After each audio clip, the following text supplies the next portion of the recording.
ఎవరు ఊహించని రీతిలో వైసీపీ ఓటమి పాలు కావటం ఇప్పుడు ఆ పార్టీ నేతలకు పెద్ద సంకటంగా మారింది. ఎన్నికల్లో ఓడిపోవడంతో చాలా మంది నేతలు పార్టీ మారేందుకు రెడీ అవుతున్నారంటూ ప్రచారం జరుగుతుంది. ఈ క్రమంలోనే వైసీపీ కీలక నేత మాజీ మంత్రి బాలినేని శ్రీనివాసరెడ్డి వైసీపీని వీడనున్నారనే ప్రచారం జిల్లాలో జోరుగా సాగుతోంది. బాలినేని జనసేనలో చేరే అవకాశం ఉన్నట్టుగా జిల్లాలో ప్రచారం జరుగుతోంది. తాజాగా దీనిపై బాలినేని స్పందించారు.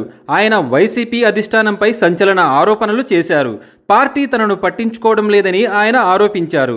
ఎన్నికలు ముగిసినప్పటి నుంచి తాను వైసీపీకి దూరంగా ఉంటున్నానని ఆయన తెలిపారు. ఈవీఎంలపై తాను చేస్తున్న పోరాటాన్ని కూడా వైసీపీ అధిష్టానం పట్టించుకోవడం లేదంటూ బాలినేని తీవ్ర అసంతృప్తిని వ్యక్తం చేశారు. దీని గురించి పార్టీకి చెబుదామంటే కనీసం నా మాట వినే పరిస్థితుల్లో అధిష్టానం లేదని బాలినేని చెప్పుకొచ్చారు. ఎన్నికలు ముగిసిన దగ్గర నుంచి తాను వైసీపీకి దూరంగా ఉంటున్నానని చెప్పి సంచలనం సృష్టించారు. వైసీపీ పట్టించుకున్నా పట్టించుకోకపోయినా ప్రజల కోసం తన పోరాటం ఆపలేనని బాలినేని శ్రీనివాసరెడ్డి సంచలన వ్యాఖ్యలు చేశారు. తాను ఏ పార్టీలోకి వెళ్లడం లేదని బాలినేని శ్రీనివాసరెడ్డి స్పష్టం చేశారు.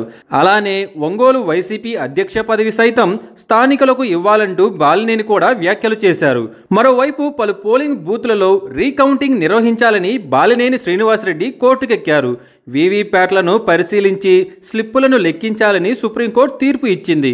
అయితే సుప్రీంకోర్టు తీర్పుకు భిన్నంగా ఈసీ వ్యవహరించింది.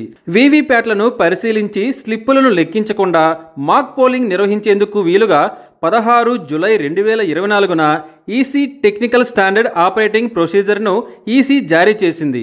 దీనిపై అభ్యంతరం వ్యక్తం చేసిన బాలినేని తరపు న్యాయవాది ఈసీ ఉత్తర్వులను రద్దు చేయాలని కోరారు. దీనికి సంబంధించి తుది తీర్పు వెలువడాల్సి ఉంది.